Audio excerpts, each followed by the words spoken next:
Halo semuanya, sebelumnya perkenalkan nama saya Jacksel dengan NIM 010411800164.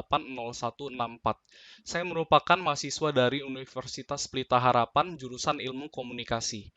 Dan pada kesempatan kali ini saya akan menjelaskan tentang bagaimana cara membuat sebuah deskriptif statistik berdasarkan survei atau kuesioner yang telah dibuat. Baik, dalam deskriptif analisis ini atau deskriptif statistik ini, kita akan menentukan mean, median, mode, standard deviation, dan lain-lainnya.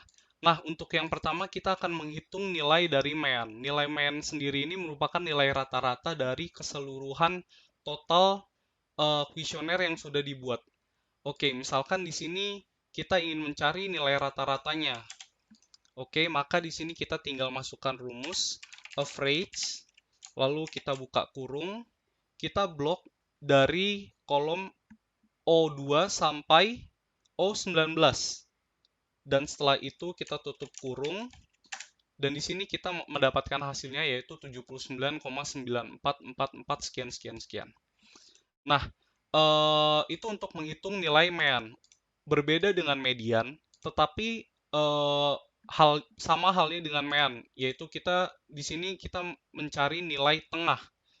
Kita di sini bisa langsung menggunakan rumus median sama dengan median, buka kurung, kita blok lagi kolom O2 sampai O19. Dan di sini kita tutup kurung dan mendapatkan hasil nilai tengahnya yaitu 81. Selanjutnya untuk mode sendiri, kita di sini bisa menghitung nilai yang sering muncul dalam data ini. Misalkan kita di sini mencoba untuk menuliskan formulanya yaitu mode. Nah, mode di sini sudah ada definisinya yaitu nilai yang paling sering muncul dalam set data. Kita bisa langsung masukkan dari kolom O2 ini tadi ke 0 dari O2 sampai O19. Lalu kita tutup kurung dan kita mendapatkan hasilnya yaitu 79. Dan untuk standard deviation-nya sendiri, kita di sini bisa menggunakan rumus yang berbeda, yaitu rumus STDFV. Ini untuk menghitung standard deviation. Kita buka kurung di sini, lalu kita drag dari O2 sampai O19. Lalu kita tutup kurung lagi, dan kita di sini menemukan hasilnya yaitu 11,169666 sekian sekian sekian. Dan di sini kita akan menghitung variances. Variances ini hasil total dari keseluruhan yang saya blok ini. Nah, kita bisa menggunakannya dengan rumus var. Oke, kita tulis var di sini, lalu kita blok dari kolom O2 sampai O19. Dan hasilnya adalah 124,7614. Nah, setelah kita mendapatkan variansesnya, kita di sini juga akan menghitung nilai max, min, dan range dari kuesioner ini. Nah, untuk nilai max sendiri, kita bisa menggunakan rumus max, yaitu sama dengan max, kita buka kurung, kita blok lagi dari O2 sampai O19, lalu kita tutup kurung. Dan di sini kita mendapatkan hasilnya nilai max-nya itu ya adalah 100. Kalau misalnya kita bisa lihat di sini terdapat satu nilai 100 di kolom O18. Oke, untuk nilai min-nya sendiri kita bisa tinggal menggunakan rumus min. Kalau max tadi menggunakan rumus max juga, kalau min kita menggunakan rumus min.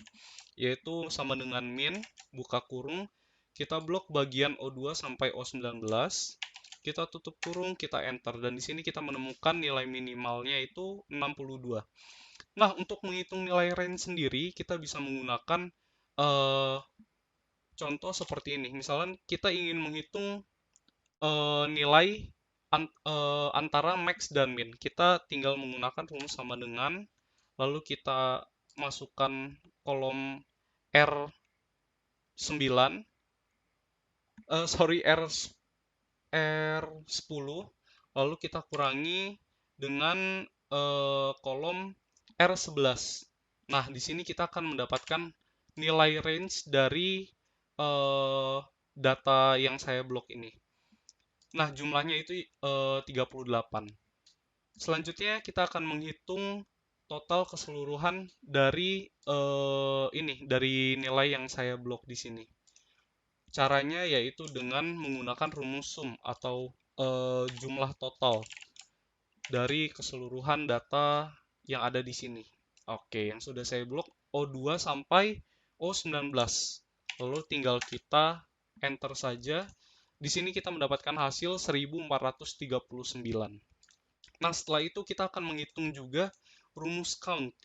Nah, rumus count-nya sendiri ini kita akan menghitung ada berapa jumlah responden yang ada di sini. Oke, kita di sini bisa menggunakan rumus count. Kita langsung tulis saja count. Lalu di sini kita masukkan O2 sampai O19. Oke, kita enter. Kita di sini menemukan angka 18. Nah, selanjutnya setelah kita sudah mengetahui nilai count, kita akan menghitung nilai dari standard error. Nah, dalam mencari nilai standard error ini, kita juga memerlukan nilai dari standard deviation. Nah, pertama-tama kita di sini bisa memasukkan rumus dari standard deviation itu dibagi dengan SQRT. SQRT ini merupakan nilai pangkat. Oke, kita di sini akan mencoba menghapusnya dan kita mencoba langsung menggunakan rumus ini. Di sini udah ada sama dengan kita akan masukkan nilai standard deviation di sini. R8 lalu kita bagi dengan SQRT. Nih, SQRT ini merupakan akar kuadrat positif dari angka positif. Jadi angka yang didapatkan nanti positif hasilnya. Oke, kita lalu buka kurung. Kita masukkan nilai count tadi yang sudah kita hitung tadi. Nah, lalu kita tutup kurung dan kita enter. Di sini kita mendapatkan nilai 2,6327 sekian sekian sekian. Nah, itu tadi cara untuk menghitung standard error. Nah, selanjutnya kita akan menghitung nilai skewness. Nah, kita di sini bisa menggunakan rumus atau formula skew. Kita tinggal sama dengan skew, kita buka kurung, lalu kita drag kolom O2 sampai O19. Kita tutup kurung. Nah, di sini kita mendapatkan nilai minus 0,1228 sekian sekian sekian. Nah, selanjutnya untuk nilai kurtosis sendiri, kita di sini bisa menggunakan formula KURT. KURT. Nah, di sini sudah ada deskripsinya yaitu kurtosis set data. Jadi kita akan menghitung nilai kurtosis dari data ini. Kita tulis sama dengan KURT, buka kurung, kita drag O2 sampai O19. Lalu kita tutup kurung dan di sini kita mendapatkan nilai minus 0,884537. Nilai skewness dan nilai kurtosis ini tidak apa minus karena hasil dari skewness dan nilai kurtosis ini bisa hasilnya negatif, bisa 0, bisa positif. Jadi skewness dan nilai kurtosis ini merupakan grafik dari sebuah data yang sudah didapatkan tadi.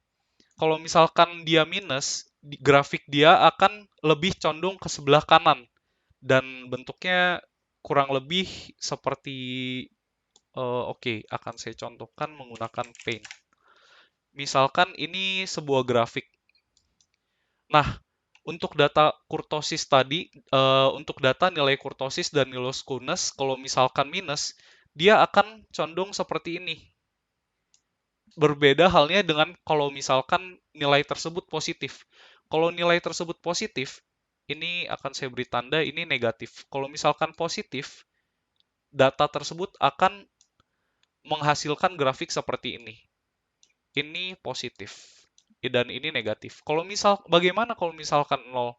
Kalau misalkan 0, data tersebut akan lebih rapih lagi, ada di tengah. Ini nilainya 0. Oke. Nah, selanjutnya kita akan menghitung nilai confidence interval. Untuk menghitung confidence interval, kita di sini bisa langsung menggunakan nilai standard error dikali dengan 1,95.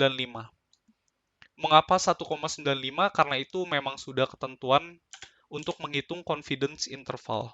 Oke, kita akan memasukkan nilai standar error di sini yang ada di kolom R16, lalu akan kita kalikan dengan 1,95 dan kita enter. Mungkin saya di sini melakukan kesalahan ya. Wait, sebentar. Oke, kita di sini bisa langsung memasukkan nilai dari standar error, lalu kita kalikan dengan 1,95. Lalu kita enter dan di sini kita mendapatkan hasilnya yaitu 5,133 sekian sekian sekian. Nah, itu tadi bagaimana cara untuk menghitung descriptive analysis dengan menggunakan formula-formula yang sudah ada. Sekian dan terima kasih.